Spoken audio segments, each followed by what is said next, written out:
నమస్కారం. సామాన్యుడి న్యూస్ కి స్వాగతం. ఈనాటి వార్త విశేషాలు. రాష్ట్రాన్ని నాలెడ్జ్ హబ్ గా మార్చేందుకు చర్యలు తీసుకుంటున్నామని ముఖ్యమంత్రి చంద్రబాబు తెలిపారు. నారావారిపల్లిలో ఏర్పాటు చేసిన మీడియా సమావేశంలో ఆయన మాట్లాడారు. పంట దిగుబడి వచ్చి రైతులు ఆనందంగా ఉండే సమయం ఇది. సంక్రాంతి రోజు పెద్దలను తలుచుకోవడం మన సంప్రదాయం, ప్రకృతిని ఆరాధించడం మన సంస్కృతి. అందుకే పశువుల పండుగ 2047లో స్వర్ణాంధ్ర సాధనకు కృషి చేస్తున్నాం. నిర్దిష్టమైన లక్ష్యాల మేరకు పనిచేస్తున్నాం. ప్రతి ఒక్కరి జీవన ప్రమాణాలు, ఆదాయం పెరగాలి. ప్రతి ఒక్కరూ ఆరోగ్యంగా, ఆనందంగా ఉండాలి. అందరికీ మెరుగైన జీవన ప్రమాణాలు ఉంటేనే సంపదకు విలువ ఉంటుంది. రాష్ట్ర సంపద పెంచేందుకు కృషి చేస్తున్నాం. అందుకే P4 కు ప్రాధాన్యత ఇస్తున్నాం. దాదాపు 10 లక్షల మందిని 24 కిందకు తీసుకొచ్చాం. మన ఆరోగ్యం, ఆహారం, తాగునీరు ఆలోచనలోనే ఉంటుంది. సంజీవని ప్రాజెక్టును ఈ ఏడాది రాష్ట్రమంతా అమలు చేస్తాం. ప్రతి ఒక్కరి ఆరోగ్యం గురించి రికార్డు తయారు చేస్తాం.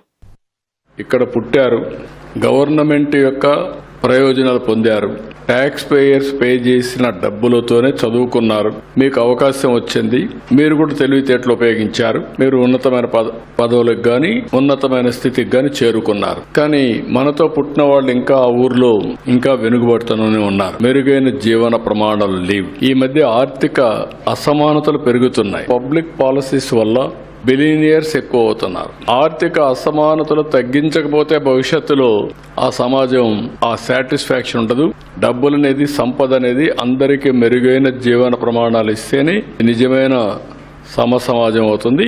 ఆ యాంగిల్లో మేము పనిచేస్తున్నాం. అందుకే P4 తీసుకొచ్చాం.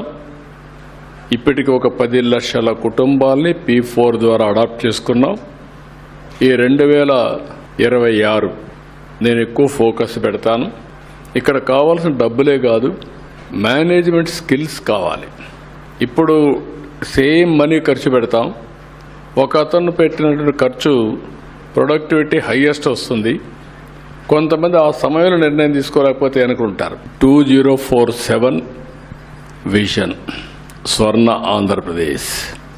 అదే సమయంలో నిర్దిష్టమైన లక్ష్యాలు పెట్టుకుని 2029కి ఏం చేయాలి, 34కి ఏం చేయాలి, అక్కడి నుంచి మళ్ళీ 5 ఏళ్ళకి ఏం చేయాలి, ఎవ్రీ 5 ఇయర్స్కి, అదే మరి ఎవ్రీ ఇయర్కి క్వార్టర్లీ, మంత్లీ టార్గెట్స్ పెట్టుకొని పనిచేస్తున్నాం. మా ఉద్దేశం ఒకటి, ప్రతి ఒక్కరికి వారి యొక్క ఆదాయం పెరగాలి. నేను అందుకే ఎన్నోసార్లు చెప్పాను, వెల్తీ, హెల్తీ. విజయవాడ కనకదుర్గ వారధి దాటిన వెంటనే ఉన్న తాడేపల్లి ట్రాఫిక్ పోలీస్ స్టేషన్ వద్ద శుక్రవారం మధ్యాహ్నం భారీ అగ్ని ప్రమాదం సంభవించింది. స్టేషన్ ఆవరణలో వివిధ కేసులకు సంబంధించి పోలీసులు సీజ్ చేసి ఉంచిన వాహనాలకు అకస్మాత్తుగా మంటలు అంటుకున్నాయి. క్షణాల్లోని మంటలు వ్యాపించడంతో పలు ద్విచక్ర వాహనాలు అగ్నికి ఆహుతయ్యాయి. మంటల దాటికి ఆ ప్రాంతమంతా దట్టమైన పొగ కమ్మేయడంతో వాహనదారులు కొద్దిసేపు ఆందోళనకు గురయ్యారు. సత్యసాయి జిల్లాలో నిర్వహించిన సంక్రాంతి సంబరాలు 2వ రోజున మరింత ఉత్సాహంగా సాగాయి.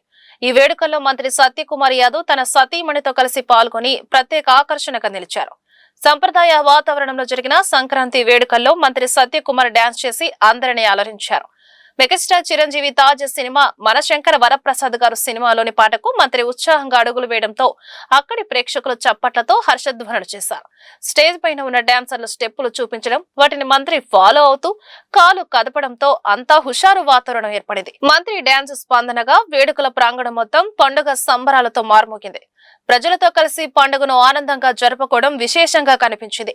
ఈ కార్యక్రమం స్థానిక ప్రజల ఉత్సాహాన్ని రెట్టింపు చేయడంతో పాటు సంక్రాంతి పండుగ సాంస్కృతిక వైభవాన్ని ప్రతిబింబించింది. సంక్రాంతి పండుగ సందర్భంగా బాపట్ల జిల్లాలో ప్రముఖ యాక్షన్ కొరియోగ్రాఫర్లు రామ్ లక్ష్మణ్ సందడి చేశారు. పండుగ కోసం వారి స్వగ్రామం కారంచేడు మండలం నందిగొండ పాలెనికి వచ్చారు. ఈ సందర్భంగా చీరాలలోని కోటయ్య వృద్ధాశ్రమాన్ని వారు సందర్శించారు. వృద్ధుల యోగక్షేమాలు తెలుసుకుని వారికి స్వయంగా అల్పాహారం వడ్డించారు. అనంతరం పిల్లలతో కలిసి డాన్స్ చేశారు. కర్రసాము చేసి సందడిగా గడిపారు. ఈ సందర్భంగా వారు మాట్లాడుతూ జీవితమే నాటక రంగమని, దేవుడు మనకిచ్చిన పాత్రలను పోషించి తిరిగి వెళ్లాలన్నారు. ఏ పని కూడా కారణం లేకుండా చేయాలి. 10 దానికి కారణంతో, 10 దానికి ఎక్స్పెక్టేషన్ తోటి, 10 దానికి అది చేస్తే వచ్చుద్ది, నాకు ఇది చేస్తే వచ్చుద్ది ఎక్స్పెక్టేషన్ తోటి చేయటం మన జీవితం అలవాటు పడిపోయింది. అందుకని ఇక్కడికి వచ్చే కారణం ఏంటంటే చూసి ఆనందపడటం. ఎందుకంటే వృద్ధులు, కోటయ్య వృద్ధాశ్రమం అనేది మనకి మేము పోయిన సంవత్సరం కూడా రావడం జరిగింది. 10 సంవత్సరం కూడా ఇక్కడ కలవటం జరుగుతుంది అనమాట. వృద్ధాశ్రమానికి ఇవాళ టిఫిన్ కార్యక్రమాలు ఏర్పాటు చేసాము. వాళ్ళకి అందరికీ వడ్డిస్తున్నప్పుడు వాళ్ళలో ఉన్న బాడీ లాంగ్వేజ్, ఒక ఆవిడ, నేను ఇక్కడికి వెళ్ళి చూస్తే ఒక ఆవిడ మాటలు లేవు, ఒక ఆవిడ చెయ్యి గాలు చచ్చిపడిపోయింది, ఒక ఆవిడకి పుట్టుకతోటే కళ్ళు లేవు, అట్లా విధమైన మనుషులు ఇక్కడ ఈ ప్రాంతంలో మనం చూస్తున్నప్పుడు అర్థమవుతున్నాడు. ఓహో, మనుషులు ఇలా భగవంతుడు ఇలా ఈ రకంగా ఈ నాటకంలో ఈ భగవంతుని ఈ నాటకంలో ఇలా జరుగుతుంది. కాబట్టి మనం 4 రోజులు హ్యాపీగా ఉండాలనే సిచ్యువేషన్స్ ఇక్కడికి వచ్చినప్పుడు మనకు అర్థం అవుతుందని నాకు అర్థం అవుతుంది. ఎందుకనంటే నేను నాది అని చెప్పి పొద్దులు కొట్టులాడుతున్నావు, కొంచెం నేను కాదు అంతా నాది అనుకుంటే ఎంత ఆనందంగా ఉంటామనేది మాకు ఆనందం అనమాట ఈ పండగ రోజు అనేది. వరప్రసాద్ అన్నయ్య సినిమా వెంకటేష్ బాబు సూపర్గా ఆడుతుంది. ఆ తర్వాత మేము ఒకేసారి వచ్చిన మా రవితేజ గారి సినిమా కూడా సూపర్గా ఆడుతుంది. భర్తమేశైలు సూపర్ ఆడుతుంది. ఇంకా 2 సినిమాలు సూపర్ ఆడుతుంది అనమాట. అందుకని అన్ని సినిమాలు బాగా ఆడాలని మనస్ఫూర్తి కోరుకుంటున్నాం. మేము ఈ సంవత్సరం కొత్త సంవత్సరంలో చేసే సినిమాలు జై హనుమాన్ పార్ట్ 2 ప్రశాంత్ వర్మ డైరెక్షన్లో చేస్తున్నాము. విశ్వశెట్టి కాంతార హీరో విశ్వశెట్టి గారితో కాంబినేషన్లో నెక్స్ట్ జరగబోతుంది. Next Paradise Nani cinema director Srikanth గారు, దసరా చేసిన డైరెక్టర్ గారు కాంబినేషన్లో 2 ఫైట్లు చేయడం జరిగింది. నెక్స్ట్ చేస్తున్నాము. అది మేము చేయబోయే సంగతులు. నెక్స్ట్ బాలేబాబు కొత్త సినిమా స్టార్ట్ అవుతుంది, అది కూడా చేయడానికి మన సలహాలు జరుగుతుంది. ఇంకా నెక్స్ట్ మంత్ 2 మంత్స్ పెద్ద సినిమాలో కొంత పార్ట్ చేసాము. హ్యాపీగా ఉన్నాము. సంక్రాంతి గ్యాప్ వచ్చింది, ఆనందంగా నిన్న ఎడ్ల పందాలు పాల్గొన్నాము. మా ఫ్రెండ్స్ని కలిసాము, బీచ్లో పొద్దున్న లేచి స్నానం చేసాము, మంచులో ఎంజాయ్ చేసాము. ఇప్పుడు మీరు ఆడమంటే డాన్స్ ఆడతాము. కాబట్టి ఏంటంటే ప్రతి వాళ్ళు హ్యాపీ సంక్రాంతి ఇక్కడ ఆడడానికి కారణం ఎప్పుడప్పుడు పండగలకు వస్తూ ఉంటాం ఊరికి. ఈ సంవత్సరం మా సినిమాలు అంటే పండగకు ముందు అఖండ 2 రాజా షాప్ రిలీజ్ అయ్యింది. తర్వాత చాలా సినిమాలు రిలీజ్ అయ్యాయి, అన్నీ బాగా ఆడుతున్నాయి. సంతోషం, హ్యాపీగా సంక్రాంతి చూస్తున్న ప్రేక్షకులందరికీ మా హృదయపూర్వక నమస్కారాలు. అన్నయ్య సినిమా సూపర్ హిట్గా ఆడుతుంది అనమాట. చూసి జనం ఎంజాయ్ చేస్తున్నారు. ఇంటికి వెళ్ళంటే మన సంక్రాంతి పండగ ఏంటంటే భోగి పండగ కూడా అంటాం. యాక్చువల్గా భోగి పండగ మీనింగ్ ఏంటంటే కొత్త సంవత్సరం. భోగి పండగకి ఏంటంటే మనలో ఉండే వ్యసనాలు ఏదన్నా ఒకటి, మందు కానీ సిగరెట్ కానీ కోపం తాపం ఇలాంటి ఏమన్నా మనకు తెలియకుండా మన డామినేట్ చేసిన విషయాలన్నీ మనసులో ఈ కొత్త సంవత్సరం తీసేసి ఆ భోగి మంటలు తగలబెట్టేసి కొత్త సంవత్సరం కొత్తగా సంక్రాంతి జీవితాన్ని స్టార్ట్ చేయటమే నిజమైన పండగ. గోదావరి జిల్లాలు అంటేనే అతిథి మర్యాదలకు పెట్టింది పేరు. తెలిసిన వారు వస్తేనే భోజనం చేయకుండా పంపించిన గోదావరి జిల్లా వాసులు ఇక ఇంటికి కొత్త అల్లుడు వస్తే ఎలా చూసుకుంటారో ప్రత్యేకంగా చెప్పనవసరం లేదు.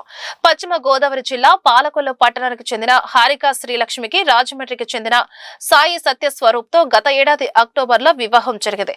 తొలిసారిగా సంక్రాంతి పండుగకు ఇంటికి వచ్చిన కొత్త అల్లుడికి ఆ అత్తామామలు 145 రకాల వంటకాలతో భారీ విందు ఏర్పాటు చేశారు. అత్తామామల మర్యాదలపై సంక్రాంతి అల్లుడు సంతోషం వ్యక్తం చేశారు. స్వరూప్ అండి, మాది గోదావరి జిల్లా రాజమండ్రి అండి. ఇలాగా పాలకొల్లు కంచెర్ల సాయి గారు 2వ అల్లుడిని, మా మిస్సెస్ అండి. ఇలాగ మాది ఫస్ట్ పండగ నిమిత్తం నేను ఇలా పాలకొల్లు వచ్చాను. ఇక్కడ మాకు వచ్చేసరికి మొత్తం 145 రకాల వంట ఇంట్లోనే చేశారండి. మొత్తం చాలా సరదాగా ఉంది మాకు. తర్వాత మొత్తం అంతా చాలా సరదాగా జరుగుతుంది. ఇలాగ మా అమ్మగారులతో కూడా వచ్చాను, మా నాన్నగారు అమ్మగారు అలాగే మా బావగారు మా చెల్లి మొత్తం అందరం కూడా వచ్చి సరదాగా ఇలా ఇవాళ కోడి పందాలకి అది వెళ్దాం అనుకుంటున్నాం. మా సైడ్ అంతా కూడా ఇలాగే సరదాగా ఉంటుంది.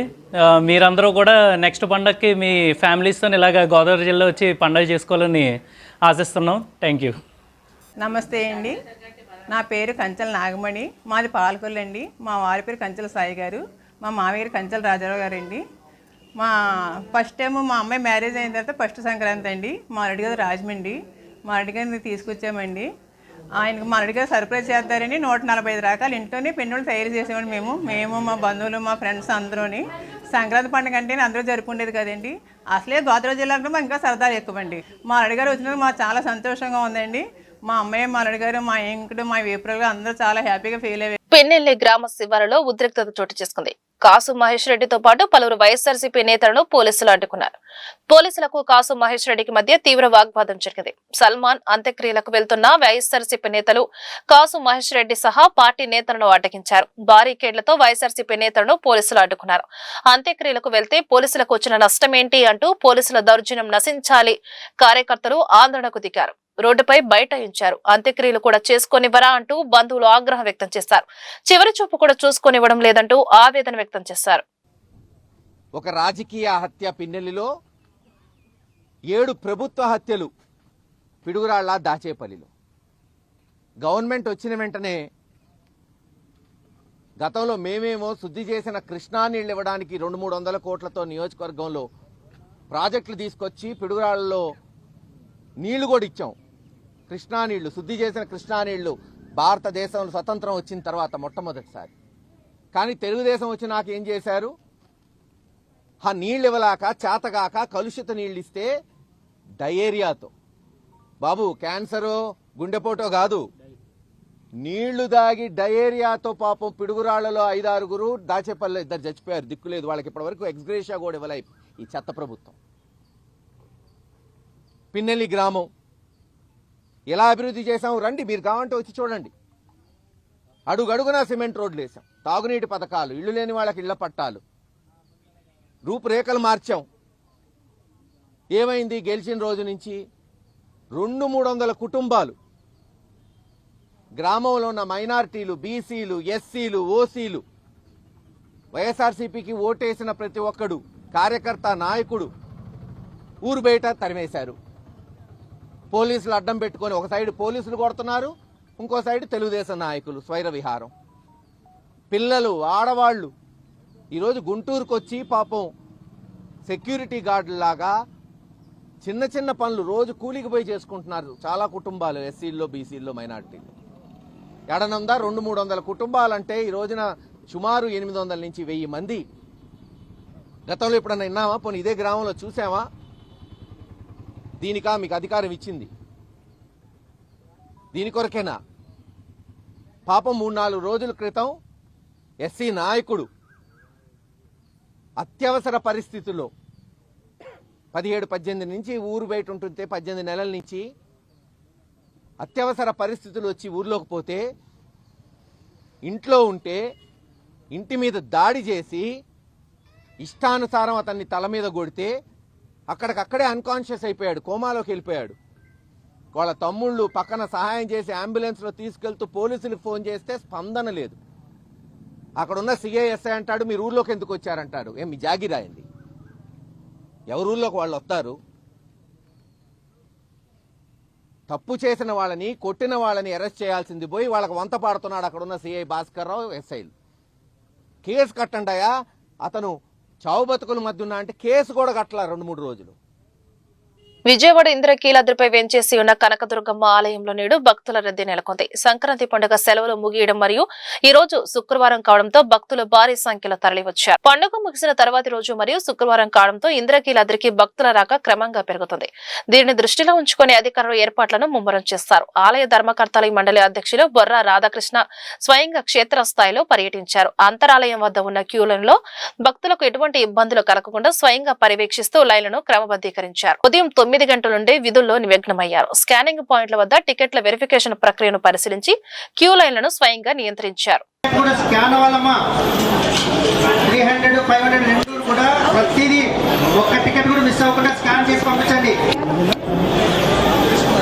వారికి అడిగి ఇవ్వండి, లడ్డు ఇక్కడే తీసుకోవాలి, లడ్డు ప్రసాదం మిగతా ఎక్కడ దొరకదని ఇక్కడే చేసేది. మనకు స్కానింగ్, లడ్డు ప్రసాదం 2 ఇది వస్తుంది, క్యాల్కులేషన్ వస్తాయి మనకు.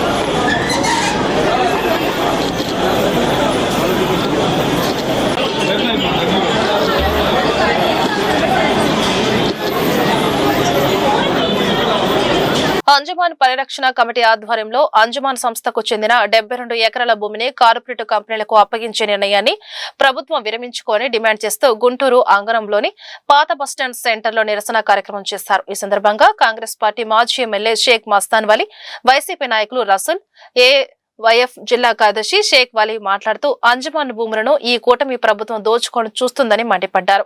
ముస్లిం పెద్దలు, ముస్లిం సమాజం అభివృద్ధి చెందడానికి, ముస్లిం పిల్లలు చదువులకు ఉపయోగపడటానికి ఈ భూములు ఇవ్వడం జరిగిందని తెలిపారు. ఎందుకు ముస్లిం స్థలాలపైన మీ కన్నుపడింది? 99 పైసలకే కార్పొరేట్ వ్యక్తులకు దోచిపెట్టాలని చూస్తున్నారు. ముస్లిం భూమిలే మీకు కనపడ్డాయా అని ప్రశ్నించారు. ఓలమాల ఇచ్చే పిలుపుతో ఈ ప్రభుత్వం కదలాలి.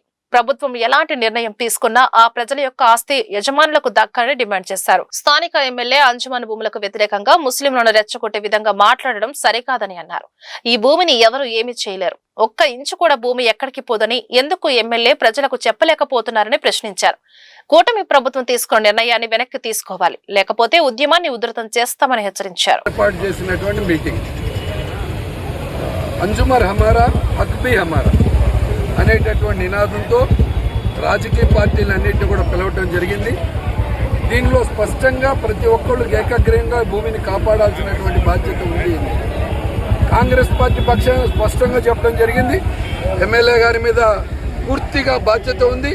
అంజుమన్ అధ్యక్షుడిగా దాన్ని ఏం చేయబోతున్నారు అనేటటువంటిది పాంప్లెట్ మీద పెట్టి ప్రజలకు తెలియచెప్పి అని ఆ విధంగా మీరు బాధ్యత తీసుకోవాలని చెప్పి కాంగ్రెస్ పార్టీ స్పష్టంగా కోరటం జరిగింది. రెండు, కాంగ్రెస్ పార్టీ పక్షాన భూమి దగ్గరికి వెళ్ళాం, భూమిలో రైతాంగంతో మాట్లాడాం, మంగళగిరిలో ఉన్నటువంటి ముస్లిం సోదరులతో మాట్లాడాం. అవసరమైతే ఏ మంత్రి దగ్గర నుంచి లెటర్ వచ్చిందో ఆ మంత్రికి కూడా ఆయన అడుగున అరికాళ్లు కదిలే విధంగా ఒక ఇన్ఫర్మేషన్ ఇవ్వడం జరిగింది. ఒక్క గజం స్థలం కూడా దీంట్లో తీసుకోవడానికి వీల్లేదనేటటువంటి మాటని కాంగ్రెస్ పార్టీ ద్వారాగా ఆ యొక్క ప్రభుత్వాన్ని హెచ్చరించడం జరిగింది. నేను నేరుగా అడుగుతా ఉన్నాను, ఇవాళ 33,000 పైచిలకు ఎకరాలు అమరావతి తీసుకోవడం జరిగింది.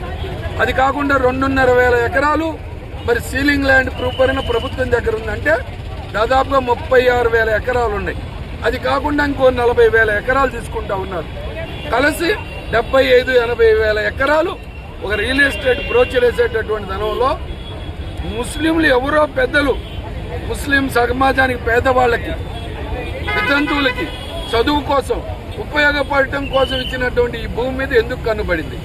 ఎందుకు 99 పైసలకి నువ్వు కార్పొరేట్ సెక్టర్ దోచిపెట్టడానికి ముస్లింల భూమి దొరికిందా? మేము నేరుగా అడుగుతా ఉన్నాం. నీ దాదాపుగా 70-80 లక్షల ఎకరాల ల్యాండ్ బ్యాంక్ ఉంది, అక్కడ ఇవ్వండి. ఇచ్చిన వాళ్ళకి ఇంతవరకు రైతులకు న్యాయం జరగట్లేదు. ఈ భూమి కూడా ఆ విధంగా తీసుకుంటే ఉలమా ఎక్రమ్సీ బాధ్యత కలిగిన వాళ్ళు చూస్తూ ఊరుకోరు. వాళ్ళు అన్ని రాజకీయ పార్టీలను తీసుకొని మీరు నేతృత్వం వహించాల్సినటువంటి బాధ్యత ఉంది. ఎందుకంటే ఉలమా ఎక్రమ్ అంటే ఒక గౌరవం ఉంది మా అందరికి. ఉలమా ఎక్రమ్గా నిష్పక్షపాతంగా మాట్లాడతారనే నమ్మకం మాకుంది. వాళ్ళు ఇచ్చే పిలుపుతో ఈ ప్రభుత్వానికి కదలాలి. ప్రభుత్వం దీని మీద ఎటువంటి నిర్ణయం తీసుకున్నా కూడా అది ఆ ప్రజల యొక్క ఆస్తుల యొక్క యజమాని దక్కాలని చెప్పి ఈ సందర్భంగా కాంగ్రెస్ పార్టీ డిమాండ్ చేస్తుంది. ఉలమాలు పెట్టిన మీటింగ్ లో ఇప్పుడు ఎమ్మెల్యే గారు చెప్పి ప్రైవేటీకరణకి వేరే వాళ్ళకి ఇద్దామన్న దాన్ని వాళ్ళు యాక్సెప్ట్ చేస్తున్నట్ట లేకపోతే వ్యతిరేకిస్తున్నట్ట అర్థం కాలేదు. ఉలమా ఎక్రమ్ చెప్పారు, ఆయన ఎమ్మెల్యే గారు ఆయన యొక్క ఆలోచన విధానానికి చినకాకాని మండలంలో 72 ఎకరాల అంజుమన్ సంస్థకు సంబంధించిన స్థలాన్ని నారా లోకేష్ గారు ఓఎస్టీ ద్వారా అదేవిధంగా కలెక్టర్ ద్వారా ఒక ప్రకటన జారీ చేశారు. మేము దీన్ని ల్యాండ్ పూలింగ్ పేరుతో ఇండస్ట్రియల్ కార్యాలయాలకు కేటాయిస్తామని చెప్తా ఉన్నారు. మేము చెప్తా ఉన్నాం, నారా లోకేష్ గారు అది హబీబుల్లా ఖాన్ అని ముస్లిం వ్యక్తి ఆనాడు పేద ప్రజల కోసం ముస్లిం వ్యక్తుల కోసం ఇచ్చారు. మేము చెప్తా ఉన్నాము, వక్ఫ్ బోర్డు స్థలమైనా కానివ్వండి, దేవాదాయ శాఖ స్థలమైనా కానివ్వండి, క్రిస్టియన్ సంబంధించిన స్థలం కానివ్వండి, ఆ యొక్క మతాల వ్యక్తులకు సంబంధించిన స్థలాలు ఆ యొక్క వర్గాల ప్రజల అభ్యున్నతి కోసం వాడాలి తప్పించి మేము తీసుకుంటాము ఇండస్ట్రియల్ కారిడార్కి ఇస్తామంటే అదే నారావారి పల్లెలో మీ తాత ఖర్జూరపు నాయుడు గారి ఆస్తి అయింది మీరు ఇవ్వడానికని మేము ప్రశ్నిస్తా ఉన్నాము. మేము చెప్తా ఉన్నాము, మీరేమన్నా మంగళగిరిలో చెప్తా ఉన్నారు గజం ఎకరం పావులా కాదు 90 పైసలు కాదు ఉచితంగా ఇస్తానని చెప్తా ఉన్నారు. మీ హెరిటేజ్ ఆస్తులు అయితే ఉచితంగా ఇచ్చుకోండి, ఈ మా ఆస్తులు మీరెవరు ఇవ్వడానికని మేము అడుగుతా ఉన్నాం నారా లోకేష్ గారిని. ఖచ్చితంగా మీరు కనుక ఈ నిర్ణయాన్ని వెనక్కి తీసుకుపోతే భవిష్యత్తులో మరిన్ని పోరాటాలు చవి చూడాల్సి వస్తుందని సిపిఐగా హెచ్చరిస్తా ఉన్నాము. ఇది కాంట్రాక్ట్ వాళ్ళకి ఇస్తే ఈ భూమి ముస్లిం సమాజం అభ్యున్నతికి పనికి వస్తుందని ఎమ్మెల్యే చెప్తా ఉన్నారు కదా, దాన్ని మీరు ఎట్లా ఇది చేసుకున్నారు? ఇదే ఎమ్మెల్యే గారు నజీర్ అహ్మద్ గారు ప్రతిపక్షంలో ఉన్నప్పుడు ముస్తఫా గారు అంజుమన్ సంస్థకు 5 ఎకరాలు స్థలం కేటాయించాలని కోరితే నజీర్ అహ్మద్ గారు ఆనాడు పోరాటం చేశారు దీనిపైన వ్యతిరేకంగా. మేము ఆయన వ్యాఖ్యలను కూడా ఆయన విజ్ఞతకే వదిలేస్తున్నాము. ఖచ్చితంగా ఇది ఈ 72 ఎకరాలను కనుక ప్రైవేటీకరణ చేస్తే మీరు కూడా ముస్లింలకి ద్రోహం చేసిన వ్యక్తుల్లో నిలబడిపోతారని ఈ సందర్భంగా తెలియజేస్తారు. జిల్లా మజ్లిస్ ఉలమా జమాయతుల్ ఉలమా వారి ఆధ్వర్యంలో అంజుమన్ సంబంధించినటువంటి 70 ఎకరాల భూమిని ప్రభుత్వం తనదైన శైలిలో దోచుకోవాలని చెప్పని ఈరోజు వాళ్ళు రూపకల్పన చేస్తే దాన్ని వ్యతిరేకిస్తూ పెద్ద ఎత్తున ఈరోజు ఆందోళన కార్యక్రమానికి శ్రీకారం చుట్టి ఈరోజు ఈ కార్యక్రమానికి అన్ని రాజకీయ పార్టీ నాయకులు, అన్ని ఇతర సంఘాలు, ప్రజా సంఘాలు గారు కూడా వచ్చి వారి యొక్క నినాదాన్ని కూడా ఈరోజు ప్రకటిస్తూ ఉంటే, సాక్షాత్తు ఎమ్మెల్యే ఇక్కడ భూమిని కాపాడాల్సినటువంటి శాసనసభ్యుడు ఎమ్మెల్యే చెప్తా ఉన్నాడు, ఈ భూమిని మేము లీజుకిస్తాం, మేము ఎవరితో అయినా పోరాడతాం, మేము ఎవరినైనా ఎదురు తిరుగుతాం, మీరు కావాలంటే మా దగ్గర రండి, మేము సమాధానాలు చెప్తామని చెప్పని వ్యతిరేకమైనటువంటి మాటలు మాట్లాడి ఇక్కడ రెచ్చగొట్టే వ్యాఖ్యలు చేయడం ఎంతవరకు సమంజసం అని చెప్పని అడుగుతా ఉన్నా. నిన్ను ఇక్కడ 1,60,000 మంది ముస్లింస్ ఓట్లేసి గెలిపిస్తే నువ్వు చేసే పని ఇదేనా? అంజుమన్ అధ్యక్షుడిగా నీకు బాధ్యత లేదా? వక్ఫ్ బోర్డు డైరెక్టర్ గా నీకు బాధ్యత లేదా? శాసనసభ్యుడిగా నీకు బాధ్యత లేదా? ఈ భూమిని నేను కాపాడుతాను, ఇందులో అంగుళం భూమి కూడా పోదు, ఇది నా బాధ్యత అని ఎందుకు ఎమ్మెల్యే చెప్పలేకపోతా ఉన్నాడు? ఎందుకు ఎమ్మెల్యే యొక్క నోట్ల నుంచి ఆ మాట రావట్లేదు? దీని వెనుకున్నటువంటి కుట్రేంది? నీకు ఎంత వాటా ఉంది? నీ ప్రభుత్వానికి ఎంత వాటా ఉంది? నీ ఎన్నుకున్నటువంటి నాయకులకు ఎంత వాటా ఉందనే విషయాన్ని కూడా చాలా స్పష్టంగా ఇక్కడ ప్రజానికానికి తెలియాలి. దిసిగ్గుగా ఎమ్మెల్యే మాట్లాడుతా ఉన్నాడు, నేను డెవలప్మెంట్ కి ఇస్తా, కావాలంటే నాతో పడి ఎవరైనా పోరాడండి అని చెప్పని. ఇది ఎంత దుర్మార్గం! నీ వల్ల కాదు కదా, మీ యొక్క ప్రభుత్వం కూడా ఈక కూడా దాంట్లో నుంచి తీసుకెళ్లలేదు. గుప్పెడు మట్టి కూడా ఈ గుంటూరు సమాజం, ఈ గుంటూరు యావత్ ముస్లిం జాతి గుప్పెడు మట్టి కూడా తీసుకెళ్లనివ్వదనే విషయాన్ని కూడా చాలా స్పష్టంగా తెలియజేసుకుంటూ ఈ ప్రభుత్వాన్ని హెచ్చరిస్తా ఉన్నాం.